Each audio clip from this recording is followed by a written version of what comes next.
In December 2019, Corepunk was announced to the world. I vividly remember scrambling to put together a news drop video for that weekend and was excited at everything I read in the press release and watched in the reveal video. I knew then that this was a game I badly wanted to play. For those that haven't heard of Corepunk, it's going to be a buy-to-play top-down MMORPG that's being developed by Artificial Core. It's also a cyberpunk fantasy world with influences drawn from steampunk, post-apocalyptic dieselpunk, and mono fantasy punk, which immediately distinguishes Corepunk from other MMORPGs in the top-down genre at first look. What's unique about this MMO is that it has a fog of war system.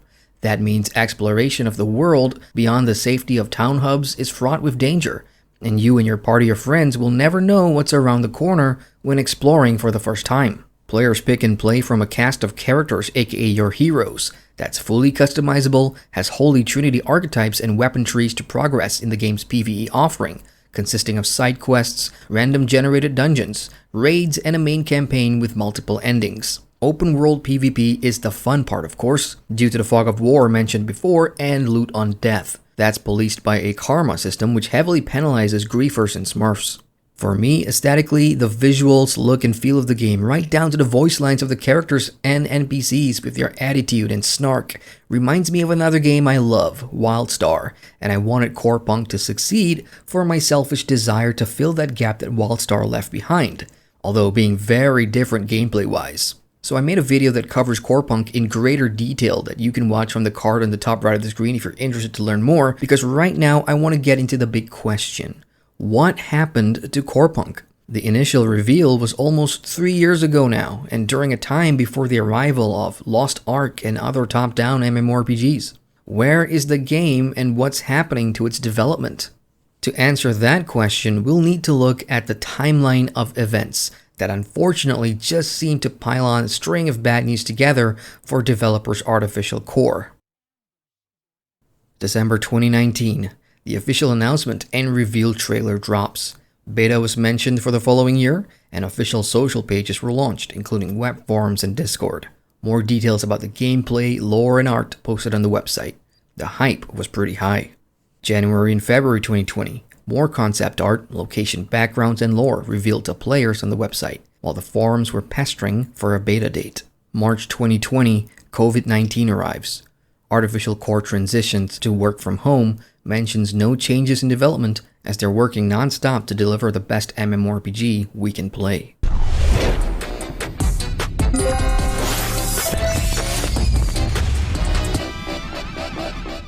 I'm joined today by Eugene Kiver. Thanks for talking with us. So let's start with the most basic of basic questions. What is Corepunk? What is this game you guys are working on? In a nutshell, Corepunk is a top-down MMORPG in a vast, seamless open world with fog of war.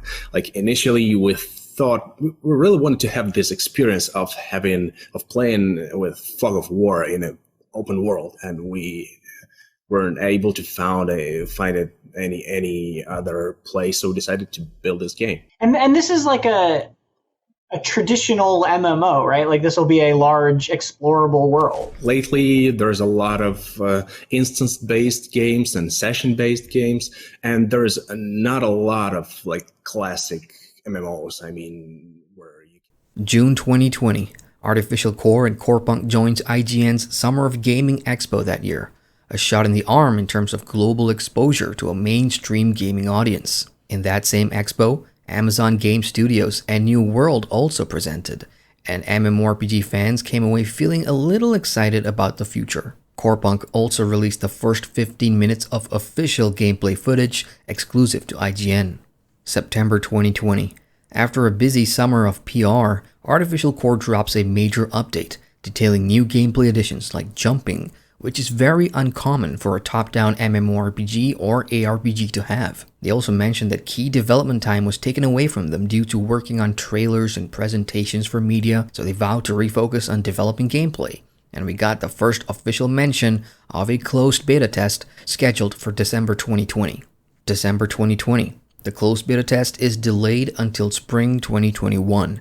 Artificial Core cites sickness from the pandemic, working remotely, and the releases of World of Warcraft's Shadowlands expansion and Cyberpunk 2077 as reasons for the delay. More gameplay updates shared, including guilds, heroes and masteries, and the Unity engine. Hello everyone. It's been a while since our last update, so what's been going on at Corepunk? We're fully committed to our work. We're not crunching, there's no overtime. We want to make sure everyone at our team is healthy and happy. The question we get asked the most on Discord and the forums is, when's the beta exactly? It wasn't easy for us. We decided to delay beta one more time. 3 months since the last update, April 2021, Artificial Core announces a delay of the spring closed beta test to August 2021, needing extra time to polish all the systems that new players will experience in the game. Hello everyone. We wanted to share an update on Corepunk. Unfortunately, we're not on schedule. There were some technical issues that I thought we would solve earlier, and we really tried, but we didn't. So we're gonna need more time. Internally, we're targeting October, but because we're too optimistic in our estimates before, and we don't want to disappoint you with another delay, it'll be safer to have beta in December. August 2021. Artificial Core again delays its closed beta test, citing technical issues forcing the team to be behind schedule. To make up for it, a new hero customization video was released. A gameplay livestream showing new players what beta looks like was mentioned in the coming months, but it never came. October 2021. Artificial Core drops a new open-world PvE gameplay video, showing the game's challenging PvE combat solo and in groups.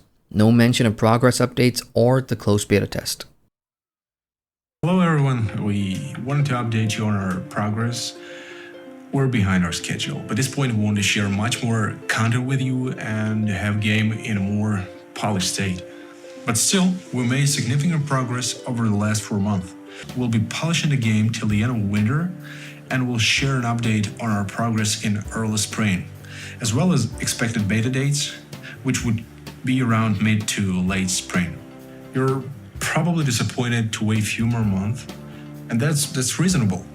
December 2021. The studio announces it's behind schedule, and the closed beta test is delayed again to mid or late spring 2022.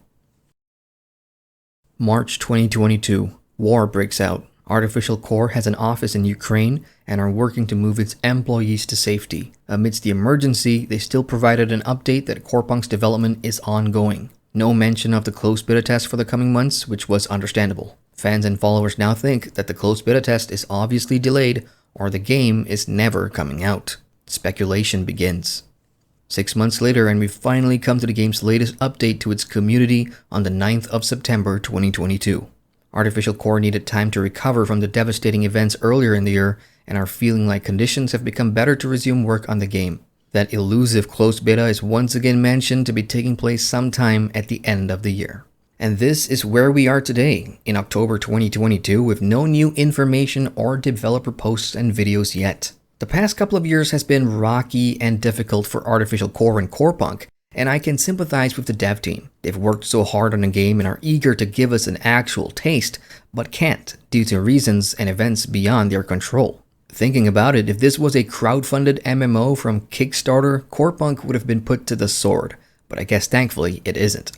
I can also absolutely understand the frustration of players and fans alike who have been following the game with heavy interest since it was first announced, myself included, as there's only so long you can wait and receive news of delays time after time before interest starts to wane. It's not fun for anybody.